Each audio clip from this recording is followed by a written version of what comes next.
Hi, it's Steve. Today we'd like to show you how to change the kick plate on your refrigerator. It's a really easy job. Let me show you how we do it.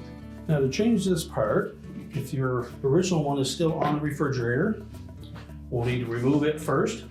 So we'll begin by opening the refrigerator door completely.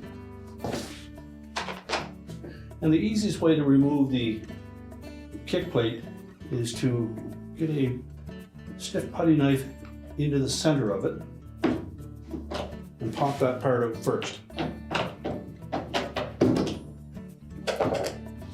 You can pry it out and discard the old one.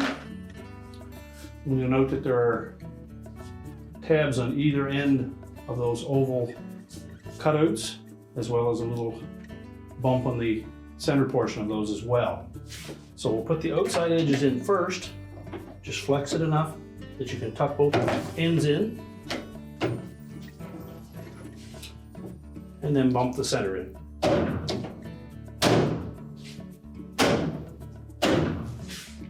We'll then close the door up, and your repair is complete.